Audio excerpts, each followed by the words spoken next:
राज्य सरकारच्या वतीनं शेतकऱ्यांसाठी अतिशय उपयुक्त अशी मागेल त्याला सौर कृषी पंप ही योजना राबवली जाते आहे।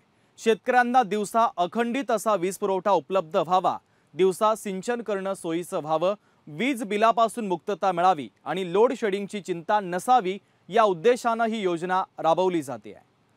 मागेल त्याला सौर कृषी पंप योजना नेमकी काय आहे तेच आज आपण जाणून घेणार आहे। ज्या शेतकऱ्यांकडे शाश्वत जलस्रोत आहे पण ज्या शेतकऱ्यांकडे शेतीच्या सिंचनासाठी पारंपरिक पद्धतीने वीज पुरवठा नाही अशा शेतकऱ्यांसाठी ही योजना राबवण्यात येते आहे। या योजनेच्या अंतर्गत राज्यात सौर कृषी पंप स्थापित करण्यात येणार आहे। सध्या राज्यात दिनांक 6 सप्टेंबर 2024 पर्यंत 2,63,156 सौर कृषी पंप बसवण्यात आलेले आहेत। सौर कृषी पंप हा सूर्याच्या किरणांपासून म्हणजेच सौर ऊर्जेपासून चालणारा पंप आहे। जेव्हा सूर्यकिरण सोलर पॅनलवर पडतात तेव्हा डीसी ऊर्जा निर्माण होऊन सौर कृषी पंप कार्यान्वित होतो आणि पाण्याचा उपसा केला जाऊ शकतो। यंदाच्या पावसाळी अधिवेशनामध्ये राज्याचे उपमुख्यमंत्री तथा ऊर्जा मंत्री देवेंद्र फडणवीस यांनी या संदर्भात माहिती दिलेली आहे। राज्य सरकारने मागेल त्याला सौर पंप ही योजना आणली आहे। ज्या योजनेच्या अंतर्गत 9 लाख सौर पंप आपण मंजूर केलेले आहेत। मागेल त्याला सौर कृषी पंप योजनेची अंमलबजावणी करून सातारा जिल्ह्यातील माण्याची वाडी हे महाराष्ट्रातलं पहिलं सौर ग्राम ठरलेलं आहे। या गावात महिन्याचं वीज बिल 5.25 लाख रुपयांवरून 0 रुपयांवर आलेलं आहे। या गावातील घरं, पथदिवे, शाळा, अंगणवाडी, कृषी पंपांना वीज पुरवली जाते, ज्यामुळे पर्यावरणपूरक वीज निर्मिती तर होतेच आहे, त्यासोबतच वीज दराच्या सततच्या दरवाढीला कायमस्वरूपी आता पर्याय देखील मिळालेला आहे। ग्रामस्थांचं ऐक्य आणि विविध अभियानामधील सातत्यामुळेच माण्याची वाडी गाव महाराष्ट्रातलं पहिलं सौर ग्राम ठरलेलं आहे। या गावातील शेतकऱ्यांना या योजनेचा नेमका कसा लाभ झालाय तेही आपण पाहूयात। सातारा जिल्ह्यातल्या पाटण तालुक्यामधील सह्याद्रीच्या डोंगर कपारीत असलेलं मानेचेवाडी गाव, या मानेचेवाडी गावामध्ये गेल्या अनेक वर्षांपासून शासनाच्या विविध योजना प्रभावीपणे राबवल्या जात आहेत। यातलीच एक महत्त्वाकांक्षी योजना म्हणजे सौरग्राम। सौरग्राम योजनेतून या गावानं अख्खा गावामध्ये वीज चमकलेली आहे आणि त्यामुळं हे संपूर्ण गाव आता महाराष्ट्राच्या उजेडामध्ये आलेलं आहे। आपण जर पाहिलं तर महाराष्ट्रातलं पहिलं सौरग्राम म्हणून या गावाची मानेचेवाडीची आता ओळख होऊ लागलेली आहे। या गावामध्ये या उपक्रमाचा शुभारंभ मुख्यमंत्री आणि उपमुख्यमंत्र्यांच्या हस्ते साताऱ्यात पार पाडण्यात आलेला होता। यामुळे आता या गावामध्ये सौर ग्राम गाव म्हणून सध्या महाराष्ट्रात या गावाची ओळख सुरू आहे। मॅडम काय सांगाल, सौर ग्राममुळे या जे गाव तुमचं झालेलं आहे सौरग्राम, याचा फायदा तुम्हाला कसा झालेला आहे आणि दैनंदिन जीवनामध्ये या विजेमुळे काय बदल झालेला आहे? कारण वीज नसेल तर अनेक अडचणी व्हायच्या, तर त्या आता कशा त्याच्यावरती पर्याय निघालेला आहे आणि आता तुम्हाला काय वाटतंय, काय प्रतिक्रिया तुमची असेल? दिवसेंदिवस वाढती वीज बिलामुळे, भारनियमनामुळे गावकऱ्यांना आर्थिक झळ पोचत होती आणि या प्रकल्पामुळे आर्थिक बोजा कमी झाला लोकांचा। शिवाय सतत जाणाऱ्या वीजमुळे शाळेतील मुलांचे किंवा शेतकऱ्यांचे होणारे नुकसान, त्यांची होणारी पळापळ ह्या सगळे थांबले यात सौरग्राममुळे। पूर्वी तुम्हाला लाईट बिल किती यायचं, आता किती येतं? पूर्वी लाईट बिल 1000-2000च्या आसपास असायचे, आता पूर्णपणे शून्यच, म्हणजे लाईट बिलच येत नाही। या योजना सर्वत्र राबवाव्या असं काय वाटतं तुम्हाला? हां, कार्बन न्यूट्रल गाव करण्यासाठी पर्यावरणाच्या होणाऱ्या दुष्परिणामापासून जर आपल्याला वाचवायचं असेल म्हणजे देशातच हा प्रॉब्लेम असल्यामुळे प्रत्येकानं ही योजना राबवली पाहिजे। थोडासा सुरुवातीला खर्चिक आहे, पण आम्ही शासनाची थोडी मदत आणि गावकऱ्यांचा सहभाग यातून हे पार पाडलेलं आहे। काय सांगाल, या सौरग्राम आज तुमचं गाव झालेलं आहे, या सौरग्राममुळे आज तुम्हाला काय फायदा होतो? महाराष्ट्राच्या कानाकोपऱ्यात असलेले आमचं मानेचेवाडी गाव आहे, पण देश पातळीवर त्यांनी नाव गाजवलं आहे। सौरग्राम योजनेमध्ये महाराष्ट्रात प्रथम आलेला हा गाव आहे, याचा आम्हा सर्वांनाच अभिमान आहे आणि याच्यामध्ये आमचे सरपंच रवींद्र माने, ग्रामस्थ यांचा फार मोठा पुढाकार आहे। आणि सगळ्यात म्हणजे आम्हाला सांगायचं म्हटलं की आमच्या महिलांसाठी हा फार मोठा मोलाचं योगदान झालेलं आहे. कसं की मुलांना अभ्यासासाठी लाईट नसेल तर त्यांना अभ्यास करता येत नव्हता, कधी पाणी मिळत नव्हतं किंवा घरामध्ये शेतीची काही कामं असेल तर लाईट गेली की ती बंद पडत होती. तर आज आम्हाला सौर ग्राम योजनेमुळे मुलांसाठी फायदा झालाच आहे. प्लस आमच्या आर्थिक अडीअडचणी आहेत त्याच्यामध्ये थोडासा पाठभार मिळालेला आहे की जसं की आम्हाला महिन्याला एक 600 रुपये वीज बिल येत होतं, आता ते आम्हाला पूर्ण नील झालेलं आहे आणि आम्हाला लाईट नाही याची काही भीतीच राहिलेली नाही आहे. तर तो जो पैसा आहे तो आम्ही बाकीच्या घर खर्चासाठी वापरू शकतो. आणि जी लाईट निर्मितीसाठी जे कार्बन डायऑक्साईड तयार होत होता त्याच्यामुळे आपल्या ह्याच्यामध्ये प्रदूषण होत होतं, तर ते प्रदूषणही आता फार कमी झालेलं आहे. आणि आमच्या ग्रामस्थ लोकांचाही त्यांनी पुढाकार घेतला आहे. तसाच सर्व लोकांनीही पुढाकार घेऊन या सौर ऊर्जेला प्राधान्य द्या आणि आपली निसर्ग आहे त्याला वाचवण्याचा प्रयत्न करूया. कारण हा एक फार मोठा प्रकल्प आहे आणि सगळ्यांनी जर केला तर आपल्या देशामध्ये सगळ्याच प्रदूषणमुक्तता होईल आणि प्रदूषणामुळेच आपल्या देशामध्ये भरपूर रोगराई निर्माण झाली आहे, त्याच्यावरही मात करता येईल. तर अशा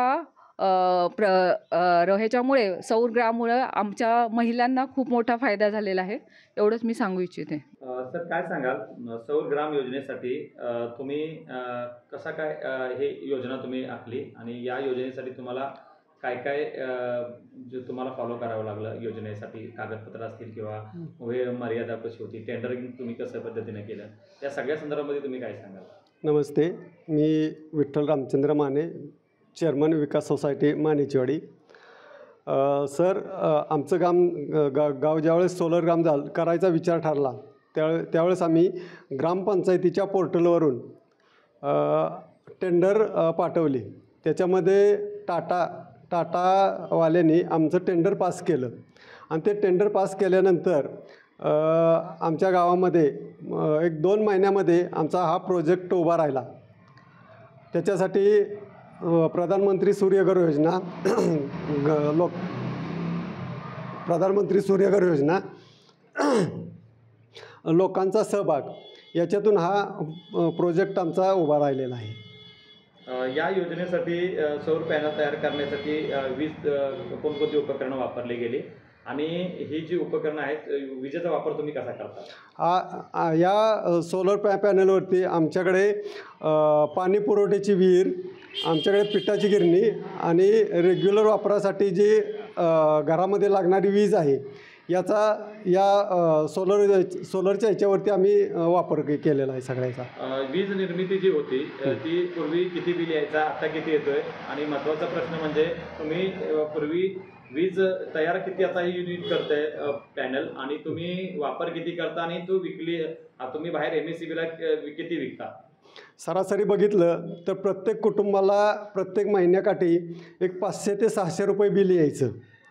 रोज त्याच्या घरी त्याला 2 युनिट वीज वापरावी लागायची. आता सध्या आम्ही स्वतः 4 युनिट वीज तयार करत आहोत आणि उरलेली जी 2 युनिट जी वीज आहे ती आम्ही MSEB बोर्डाला विकत देतो आहे.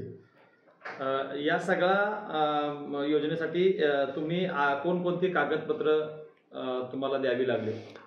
कागदपत्र म्हणाल तर मग एक तुमचं लाईटचं बिल, तुमचं घराचा उतारा, स्वतःचं आधार कार्ड आणि रेग्युलर भरलेलं जर हे असेल तर ते MSEB बोर्डाचं एक पत्र की हा रेग्युलर वीज बिल भरतो, एवढी कागदपत्र आम्ही त्याच्यासाठी हे केली. ही सगळी कागदपत्र जमा केल्यानंतर हे सौर ग्राम व्हायला किती कालावधी गेला? 1 महिन्यामध्ये आमचा हा प्रोजेक्ट पूर्ण म्हणजे आमचे 120 युनिट बसलेले आहेत. 120 युनिटला 1 महिना पूर्ण वेळ लागला आम्हाला आणि 1 महिन्यामध्ये आमचा प्रोजेक्ट टोटली चालू झालेला आहे. इतर गावांसाठी तुम्ही काय सांगाल? इतर गावासाठी एकच संदेश देऊ इच्छितो की प्रत्येक गावानं हा प्रोजेक्ट राबवला पाहिजे आणि स्वतःसाठी तरी म्हणजे हा प्रोजेक्ट राबवला पाहिजे. कारण का आता पाहतोय की बरेच वीज निर्मिती तेवढीच राहिलेली आहे, फक्त वापर जास्त झालेला आहे. काय प्रोजेक्ट म्हणजे ज्यावेळेस आपण एखादी गोष्ट करतो त्यावेळेस युनिट तेवढंच राहतं आहे काय, पण त्याचा वापर जास्त होतो आहे आपल्यासाठी. तर प्रत्येक जर कुटुंबांना हा भले आमच्या गावानं मोठा प्रोजेक्ट केला, प्रत्येक कुटुंबानं छोटे छोटे जरी उपक्रम राबवले तरी बराच फायदा हा प्रत्येक त्या गावाला होणार आहे. या संपूर्ण प्रोजेक्टसाठी किती खर्च झाला असेल? सरासरी आम्हाला एका युनिटला 92,000 रुपये खर्च झालेला आहे. त्यात GST धरून 92,000 रुपये आपल्याला खर्च आलेला आहे. त्याच्यामध्ये 30,000 सबसिडी प्रत्येक युनिटला आपल्याला भेटलेली आहे. बाकी सगळा खर्च कुणी केलेला आहे? 60% ग्रामपंचायतीने केला आहे आणि 40% प्रत्येक कुटुंबाने केलेला आहे. साधारण किती? 36,000 रुपये कुटुंब म्हणजे प्रत्येक युनिट धारकाने केलेला आहे आणि उर्वरित राहिलेला खर्च ग्रामपंचायतीने घातलेला आहे. खरं म्हणजे सातारा जिल्हा हा एक वेगळाच जिल्हा आहे. पहिलं पुस्तकाचं गाव सातारा जिल्ह्यात झालं, पहिलं मधाचं गाव हे देखील सातारा जिल्ह्यामध्ये झालं आणि आता मला सांगताना आनंद वाटतो महाराष्ट्रातलं पहिलं सौरग्राम हे देखील मान्याची वाडी हे देखील साताऱ्यामध्ये होत आहे. माननीय मुख्यमंत्र्यांच्या हस्ते त्याचं लोकार्पण होत आहे. याचा फायदा काय आहे? या गावातल्या सगळ्या आमच्या नागरिकांना आता वीज मोफत मिळणार आहे. घरची वीज, दुकानाची वीज, सगळी वीज मोफत. माननीय प्रधानमंत्री महोदयांनी प्रधानमंत्री सूर्यघर योजना आणली. या योजनेच्या अंतर्गत या गावामध्ये आपण काम केलं. आता त्यांना एक नवा पैसा देखील भरावा लागणार नाही. या गावाचं सगळं मिळून महिन्याचं वीज बिल 5.25 लाख रुपये होतं, आता ते शून्यावर आलंय. एक पैशाचं बिल देखील आम्हाला या ठिकाणी भरावं लागणार नाही. खरं म्हणजे मला या गावाचं अभिनंदन केलं पाहिजे. कुठलीही योजना आली तर पहिल्यांदा हे गाव पुढे असतं आणि या गावाने यापूर्वी देखील अनेक चांगली कामं केलेली आहेत. 50 लाखाचा पुरस्कार देखील मिळवलेला आहे. आता इतरही गावांना विनंती करतो, तुम्हीही पुढाकार घेतला तर तुमचे गाव आम्ही सौरग्राम करू. कोणालाही विजेचं बिल भरावं लागणार नाही. म्हणजे शेतीचंही मोफत आणि घरातलंही मोफत अशा प्रकारची योजना आज या ठिकाणी आपण आणलेली आहे. या योजनेचा लाभ घेण्यासाठी महावितरणाच्या वतीनं स्वतंत्र वेब पोर्टल तयार करण्यात आलंय. तुमच्या स्क्रीनवर दिसत असलेल्या लिंकवर जाऊन अर्जदारानं ऑनलाईन पद्धतीनं अर्ज भरायचा आहे. अर्ज अगदी साधा सोपा असून अर्जासोबत आवश्यक कागदपत्र देखील अपलोड करायची आहे. या योजनेचा लाभ घेण्यासाठी अर्जासोबत लागणारी कागदपत्र नेमकी कोणती आहे ते देखील आपण पाहूयात. शेतकऱ्यांकडे असलेल्या शेतीचा 7/12 उतारा ज्यामध्ये जलस्रोताची नोंद आहे, आधार कार्ड, जातीचं प्रमाणपत्र, अनुसूचित जाती जमाती लाभार्थ्यांसाठी या कागदपत्रांची सत्यप्रत मात्र आवश्यक आहे. अर्जदार हा स्वतः शेतजमिनीचा एकटा मालक नसेल तर इतर हिस्सेदारांचा किंवा मालकांचा ना हरकत दाखला आवश्यक आहे. पाण्याचा स्रोत डार्क झोनमध्ये असल्यास भूजल सर्वेक्षण विभागाच्या वतीनं ना हरकत प्रमाणपत्र देणं बंधनकारक आहे. या व्यतिरिक्त संपर्कासाठी ग्राहकांचा मोबाईल क्रमांक, ईमेल ID यासोबतच पाण्याचा स्रोत आणि त्याच्या खोलीची माहिती अर्जामध्ये भरणं आवश्यक आहे. जास्तीत जास्त शेतकऱ्यांनी या योजनेचा लाभ घ्यावा असं आवाहन देखील वेळोवेळी सरकारच्या माध्यमातून केलं जात आहे.